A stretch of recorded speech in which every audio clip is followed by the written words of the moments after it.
I'm pregnant. Please don't hurt me, the black maid whispered to the billionaire's fiancé. She didn't know the billionaire was watching. I'm pregnant. Please don't hurt me. Loretta Simmons said the words with her hands pressed together in front of her chest, the way she used to pray as a little girl in her grandmother's church, kneeling on cold marble instead of a wooden pew. Above her, Vanessa Cole stood in a shimmering pink gown, one bare shoulder rising with fury, a diamond bracelet catching the chandelier light as her arm drew back. 200 guests in tuxedos and evening gowns had gone completely silent. Champagne glasses hung frozen halfway to open mouths. Somewhere near the string quartet, a violin bow stopped moving. Loretta did not know that 15 feet away, at the top of the grand staircase, Daniel Whitfield had just come around the corner from his study, a single folded piece of paper still in his hand. He had been planning to interrupt his own engagement party for exactly 90 seconds, find Vanessa quietly, and ask her one simple question. Instead, he stopped on the third step from the top and watched the woman he was supposed to marry in 6 weeks raise her hand toward a kneeling, pregnant housekeeper who had worked in his home for 4 years. He did not shout.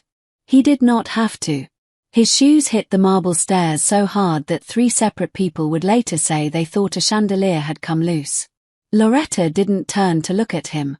She kept her eyes on Vanessa's raised hand, on the tight fury in her face, and waited for whatever was going to happen next, because in the last 3 weeks she had learned that whatever Vanessa Cole wanted to happen, usually happened.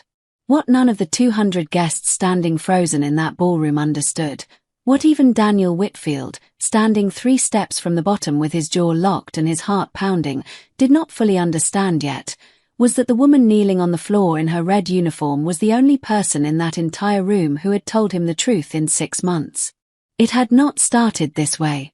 3 weeks earlier, Loretta had simply been dusting a picture frame.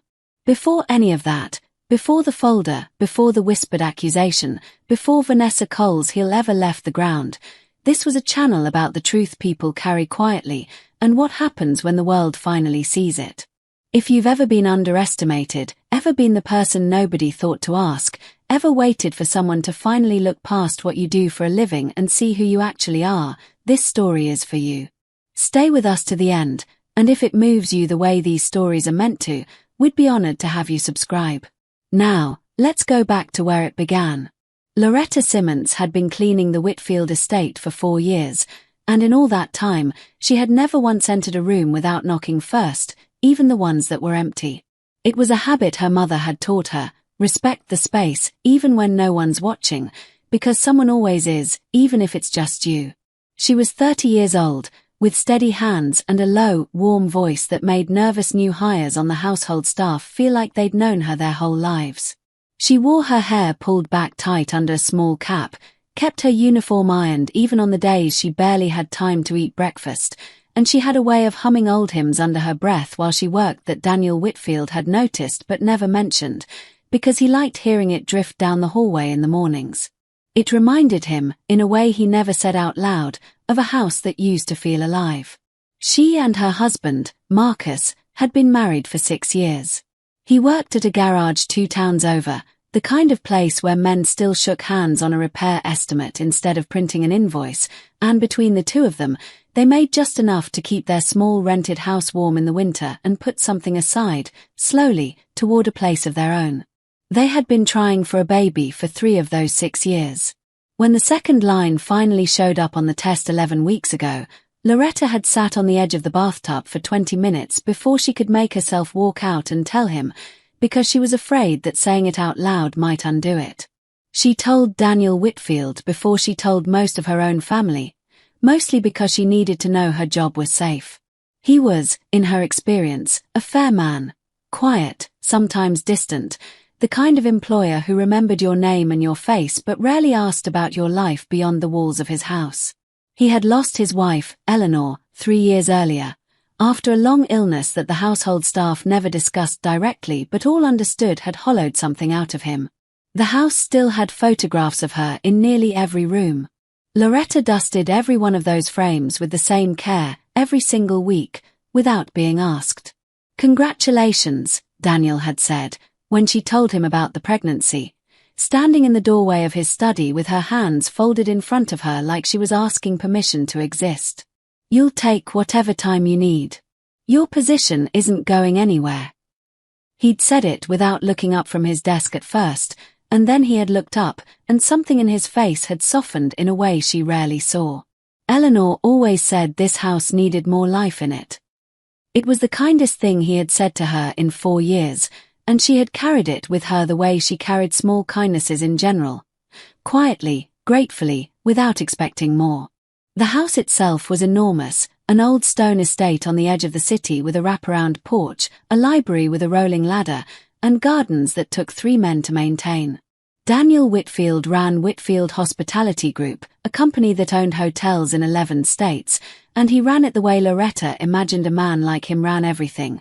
Carefully, with long hours and short sentences, and an old-fashioned belief that his word was worth something. He had built a foundation in his late wife's name, the Eleanor Whitfield Foundation, which funded pediatric wings in 3 children's hospitals. It was the one subject that could make him talk for more than 2 sentences at a time. Loretta had heard him on the phone with the foundation's accountant more times than she could count, going over numbers with the same care he gave everything else, because that money, he'd said once, almost to himself, was the last thing he could still do for Eleanor.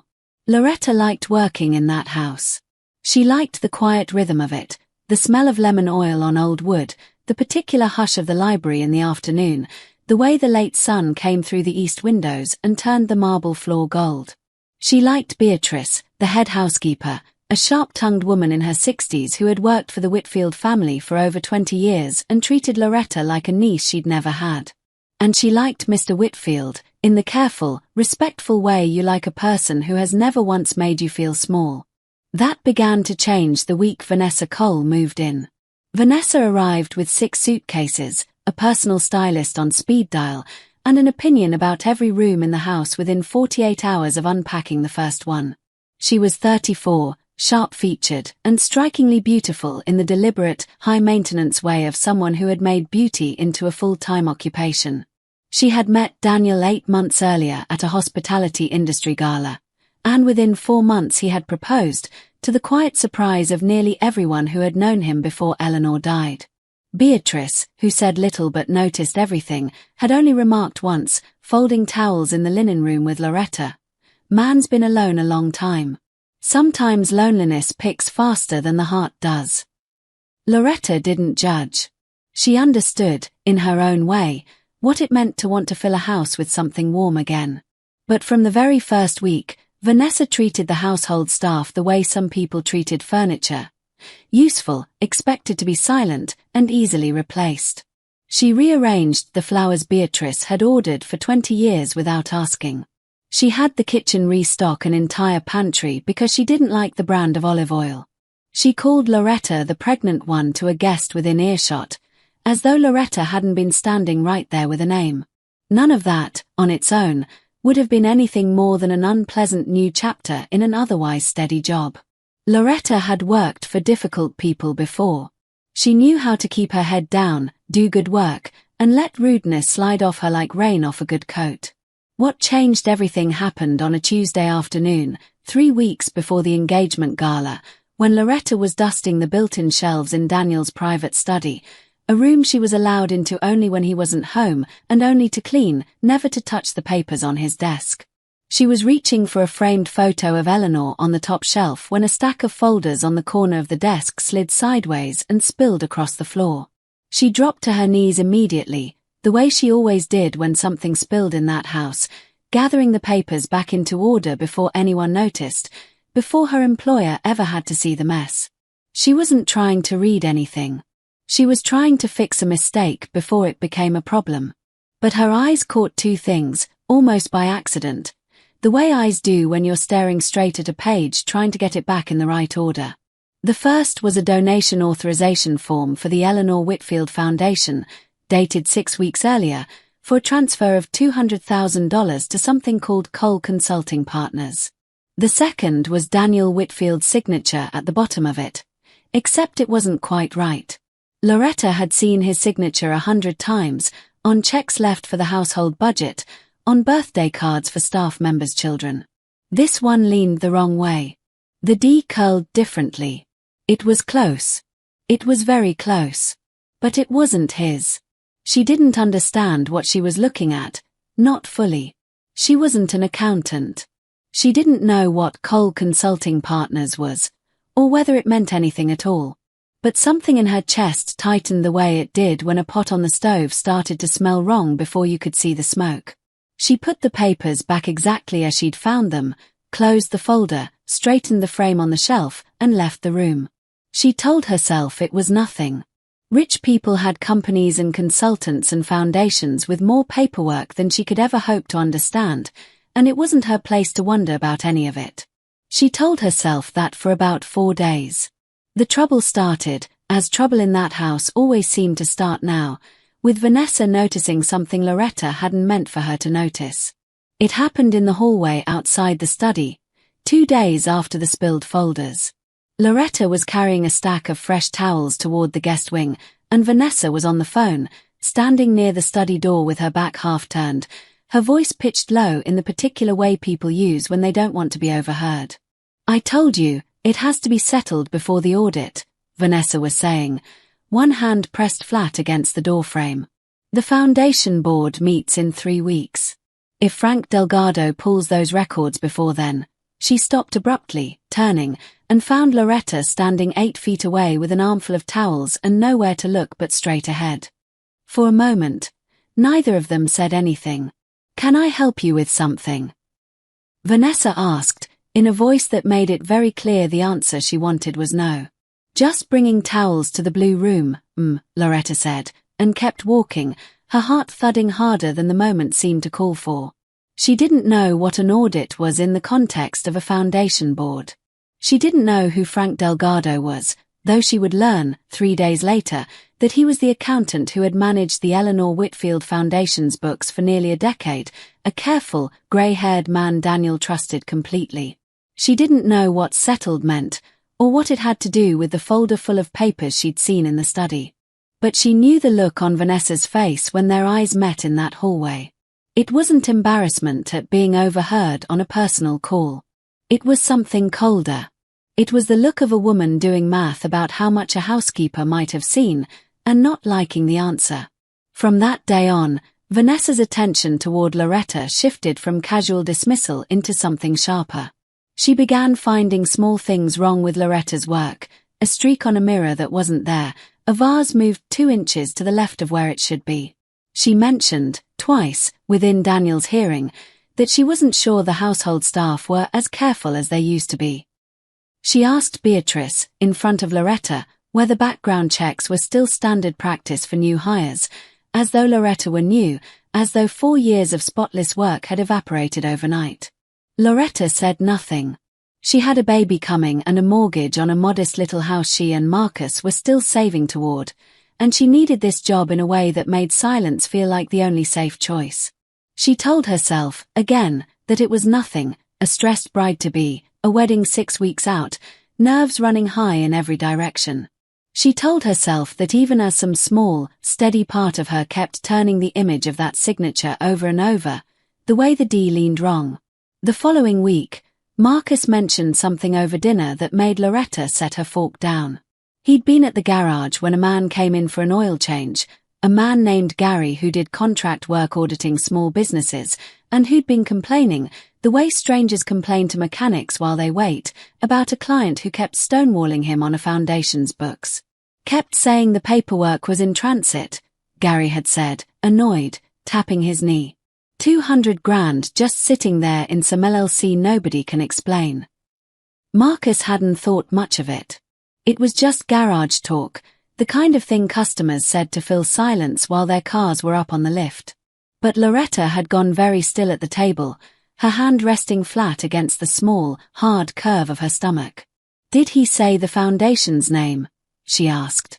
Marcus frowned, trying to remember. Something with a woman's name in it. Eleanor, maybe. Why? Loretta didn't answer right away. She was thinking about a folder that had slid off a desk, a signature that leaned the wrong way, and a phone call in a hallway about an audit that had to be settled before it happened. She didn't sleep well that night. Not because she was certain of anything. She wasn't, not yet, not close to it. But because she had begun to understand, in the careful, cautious way a person understands something they very much do not want to be true, that she might have accidentally seen the edge of something no one was supposed to see. She almost let it go. She told herself, more than once over the next several days, that it wasn't her business, that rich families had complicated finances she couldn't begin to untangle, that the smart and safe thing to do was keep her head down, finish out her pregnancy leave arrangements, and let the Whitfields and the Coles sort out whatever they needed to sort out among themselves. But Beatrice had raised her better than that, in a manner of speaking. Beatrice had worked in that house for 20 years, had loved Eleanor Whitfield like a sister, had cried harder at Eleanor's funeral than half the family had. And it was Beatrice, without ever knowing what Loretta had seen, who said something one afternoon while they folded linens together that Loretta couldn't stop thinking about. That foundation was the last thing Eleanor asked him to promise her, Beatrice said, smoothing a pillowcase flat with the side of her hand. Sat right there in that hospital bed and made him swear it'd help kids the way nothing helped her in time. Man's built hotels in 11 states, and I don't think anything he's ever done means more to him than that foundation. Loretta thought about the folder again that night, lying awake next to Marcus, one hand resting on her stomach where a small, insistent flutter had just started to become something she could actually feel. The next morning, she made a decision. She wasn't going to accuse anyone of anything. She wasn't going to say a word to Mr. Whitfield, not yet, not without being sure. But she wasn't going to pretend she hadn't seen what she'd seen, either.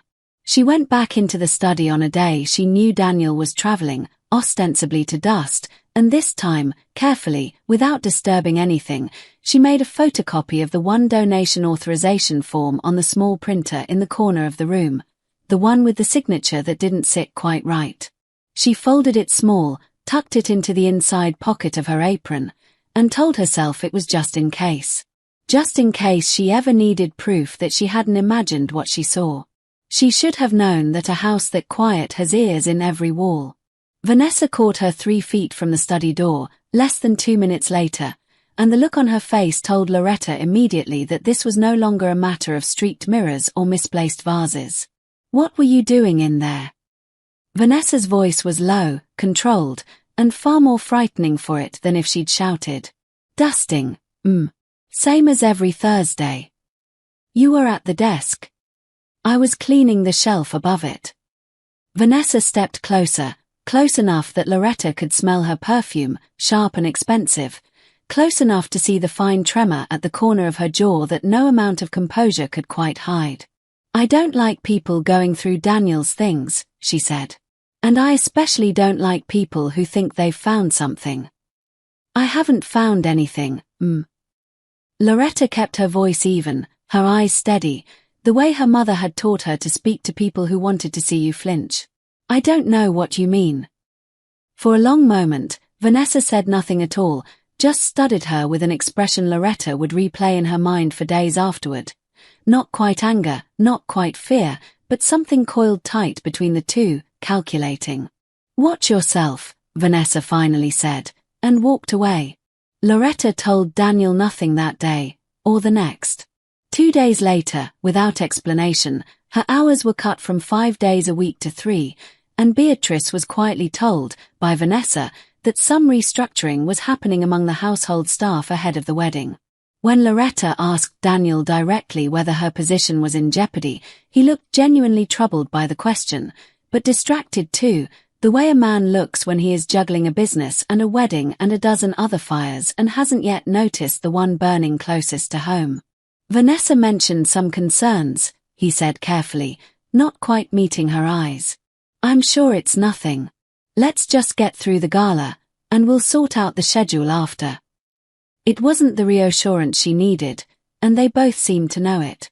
The mini reveal, when it came, arrived almost by accident, the way the truth so often does, not through a grand confrontation, but through an ordinary Tuesday and a man named Frank Delgado who had no idea he was about to change everything. Loretta was setting a coffee tray in the small sitting room off the kitchen, one of the rooms she still had access to even on her reduced schedule, when Frank Delgado arrived for what she understood to be a routine finance meeting with Daniel. He was an older man, grey at the temples, with the particular weary patience of an accountant who had spent 30 years finding other people's mistakes. He didn't know Loretta beyond a polite nod in passing, but as she set down the tray, she heard him say to Daniel, in the low, careful tone of a man delivering bad news he wished he didn't have to deliver, "I need you to look at this before the board meeting, Daniel. Something doesn't reconcile." Loretta took her time arranging the cups longer than necessary. "The Cole Consulting transfer," Frank said, sliding a folder across the desk. "I flagged it 3 weeks ago. Vanessa told me it was a marketing contract for the wedding coverage. Something about the foundation's PR ahead of the gala. But there's no invoice. No deliverable. $200,000, and the only thing on file is an authorization form with your signature. Except, Daniel, I've been looking at your signature for 9 years, and that's not your hand." The silence that followed was the kind that Loretta felt in her own chest, even standing in the doorway with an empty tray, even though the conversation wasn't hers to hear. "Say that again," Daniel said quietly. "I think someone forged your signature to move foundation money into an account tied to Vanessa's consulting firm," Frank said. "I didn't want to say it out loud until I was sure." "I'm sure." Loretta backed quietly out of the room before either man noticed her, her hands trembling slightly around the tray, her mind racing. She had been right. She hadn't imagined the wrong lean of that D. And now she understood, with a cold clarity that made her stomach turn, exactly why Vanessa had been so desperate to know what a housekeeper might have seen in that study. She also understood something else, something that frightened her more. If Vanessa was capable of forging a dead woman's charity out of $200,000, Vanessa was not going to let a pregnant housekeeper with a photocopy in her apron pocket stand between her and getting away with it. What Loretta didn't know, what she couldn't have known, standing in that doorway with a coffee tray in her hands, was that Vanessa had spent the last several days growing increasingly certain that Loretta was the one loose thread standing between her and a clean escape from a debt she had never told Daniel about. A gambling debt, incurred years before she'd ever met him, owed to people who had recently made it very clear that patience was no longer a courtesy they were extending. The $200,000 had not been meant to stay borrowed. It had been meant to disappear into a repayment before anyone noticed, quietly, cleanly, the way Vanessa had managed every uncomfortable truth in her life for as long as she could remember. Until Frank Delgado's careful eyes and Loretta's careful hands had both, independently, started closing in on the same small mistake. Vanessa did what frightened, cornered people so often do. She decided the safest move was to strike first, and to strike at the person with the least power to strike back. 2 days before the engagement gala, she went to Daniel with a story. Loretta, she said, had been caught going through his private study on more than one occasion. She'd found cash missing from a drawer, a lie, invented on the spot, $20 that didn't exist and would never be traced because it had never existed to begin with. She suggested, gently, regretfully, the way a person suggests something they claim not to want to believe, that perhaps the stress of the pregnancy or financial pressure at home had led Loretta to make a mistake. She was so careful, so convincingly reluctant, that Daniel, exhausted, distracted, 6 weeks from a wedding he was beginning to have quiet doubts about but hadn't yet let himself examine, found himself nodding along, uneasy but unwilling to disrupt everything 2 days before 200 guests arrived at his home. "Let's not make a scene before the gala," he told Vanessa, and hated himself a little for saying it, though he couldn't have said exactly why. "We'll talk to her after." Quietly. Loretta was told, by Beatrice, with visible discomfort, that Mr. Whitfield wanted to discuss her position after the weekend. She understood immediately what that meant. She went home that night and sat on the edge of the bathtub, the same place she'd once sat with a positive pregnancy test in her shaking hands, and let herself cry for the first time in weeks, not loudly, not for long, just enough to let some of the fear out before Marcus came home and needed her to be steady for both of them. "Maybe it's for the best," she told him quietly that night, though she didn't believe it, not really. "Maybe we start over somewhere they don't know Vanessa Cole's name." Marcus held her hand across the kitchen table and didn't argue, because he understood, the way people who love each other understand, that sometimes the kindest thing you can do is let someone talk themselves through their own fear before you remind them what they actually deserve. The night before the gala, Loretta sat in her small kitchen with the photocopied donation form spread flat on the table in front of her, the fluorescent light overhead humming softly. She had carried that piece of paper folded in her apron pocket for almost 2 weeks, telling herself it was just in case, without ever quite deciding what in case meant. She thought about Beatrice, folding pillowcases, saying that foundation was the last promise Eleanor Whitfield had ever asked her husband to keep. She thought about Daniel's face the day she told him about the baby, the way something in it had softened for just a moment. She thought about the folder sliding off the desk, and Frank Delgado's tired, careful voice saying that's not your hand. And she thought about her own child, not yet born, and what kind of mother she wanted to be able to say she had been. On the days it would have been easier to simply stay quiet and let someone else's lie become the official version of events. She folded the paper back up, small and tight, and tucked it into the inside pocket of the red uniform apron she would wear the next night for the gala. Her last shift, she assumed, whatever happened after. She wasn't going to hand it to anyone. She wasn't going to make a scene. She had decided, somewhere in the quiet hours of that evening, that she would simply carry the truth with her one more night, close enough to reach if she needed it, and let whatever was going to happen, happen. She did not know that Frank Delgado, deeply unsettled by what he'd found, had spent the last 2 days quietly building a full accounting of every transaction tied to Cole Consulting Partners. Bank records, wire transfers, a signature analysis from a forensic document examiner he'd worked with before. She did not know he had scheduled a meeting with Daniel for the morning after the gala to lay it all out in full. And she certainly did not know that Vanessa, growing more desperate by the hour as her own carefully built house of cards trembled beneath her, had decided that the gala itself, with 200 witnesses, a room full of Daniel's most important business partners, and every reason in the world for him not to want a scene, was the safest possible moment to permanently discredit the one person who might still expose her before the wedding made her untouchable. The gala was, by every outward measure, magnificent. The ballroom had been transformed with white orchids and hundreds of candles, string lights woven through the balcony railings, a 12-piece orchestra tuning quietly near the grand staircase. Guests began arriving just after 7. Business partners, old friends of Eleanor's who had never quite warmed to Vanessa, city council members, 2 hotel chain executives flown in from overseas. Loretta worked the coat check and the hors d'oeuvres line, moving carefully through the crowd in her pressed red uniform, one hand occasionally resting against the small, hard curve of her stomach when no one was looking. Frank Delgado arrived early, before most of the guests, carrying a leather folder under one arm. He found Daniel in the study for exactly the 90 seconds he needed, laid 3 documents on the desk, the forged authorization, a bank record showing the transfer into Cole Consulting Partners, and a forensic handwriting comparison a colleague had rushed through as a favor, and said, quietly, "I'm sorry to do this tonight, Daniel. But I couldn't sit on it any longer." Daniel Whitfield read the pages twice. He did not shout. He did not throw anything.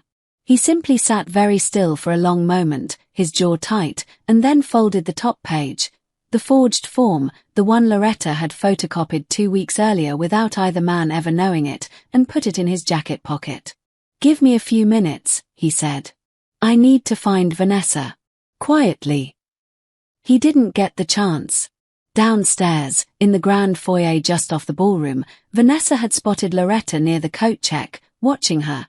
Or so it appeared to Vanessa, in the sharp, paranoid clarity of a woman whose entire carefully built life was hours from collapsing, with an expression Vanessa read as knowing. Loretta had, in fact, simply been glancing toward the staircase, wondering, out of old habit, whether Mr. Whitfield had come downstairs yet. But Vanessa didn't wait to find out what the look actually meant. She crossed the foyer in 6 quick strides, her heels striking the marble like small gunshots, and the moment she reached Loretta, she didn't bother to lower her voice. "You've been planning this all along, haven't you?" Vanessa said, loud enough that the nearest cluster of guests turned. sneaking around his study, whispering to that accountant. You think you're going to stand here tonight, in my house, in front of my guests, and ruin everything I've built? I don't know what you... Don't, Vanessa said, her voice cracking now, something wild and cornered breaking through the polish. Don't you dare stand there and lie to my face. The room had gone quiet by then, the nearest 50 guests turning at the sound of raised voices, more following as the silence spread outward the way silence does in a crowd. Loretta felt her heart pounding, felt the baby shift inside her, felt every instinct in her body telling her to protect the small, fragile life she was carrying above anything else, above pride, above the truth, above whatever was about to happen. She dropped to her knees. Not out of weakness, though it would look that way to everyone watching.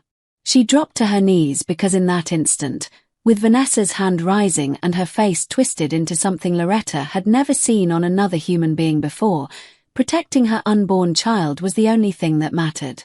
I'm pregnant, Loretta whispered, her hands pressed together in front of her chest. Please don't hurt me.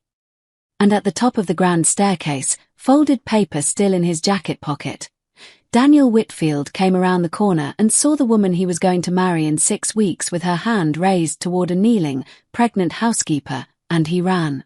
He reached the bottom of the staircase in under 10 seconds, close enough that his hand caught Vanessa's wrist before her raised foot could complete its arc, close enough that the entire ballroom heard him say, in a voice none of them had ever heard from him before, low and absolutely without room for argument, "Don't you touch her." Vanessa spun, some part of her still operating on pure momentum, pure panic. Daniel, you don't understand, she's been. I know exactly what she's been doing, Daniel said, and pulled the folded paper from his jacket pocket, holding it up not for Vanessa, but so that the nearest guests, and Frank Delgado now hurrying down the stairs behind him, could all see it. She's been the only person in this house who told me the truth. He crouched down beside Loretta, who was still on her knees, her hands trembling now that the moment had passed and the adrenaline was draining out of her all at once. Are you all right? He asked, his voice completely different now, gentle in a way that made her eyes sting. Is the baby all right? I'm okay, Loretta managed. We're okay. Daniel helped her to her feet himself, one hand steady under her elbow, and it was only then, standing, that Loretta reached into her apron pocket with a shaking hand and drew out the small, folded photocopy she had carried for 2 weeks. I found this in your study, sir. 3 weeks ago. I didn't know what it meant, not really, not until tonight. I should have told you sooner. I was afraid. Daniel took the paper and looked at it, the same forged form Frank had already shown him upstairs, and something in his face went very still, the pieces finally, fully locking into place. He looked up at Vanessa, who had gone pale, her raised arm still hovering uselessly in the air, 200 guests watching in absolute silence. $200,000, Daniel said quietly. Out of my wife's foundation. Signed with a hand that wasn't mine. And your first move, when you thought someone might have noticed, was to raise your hand to a pregnant woman in front of my guests. He shook his head slowly. I don't think I know you at all. Daniel, please, let me explain. You'll explain to the board, he said. And to whoever else needs to hear it. But not tonight. Not in this house.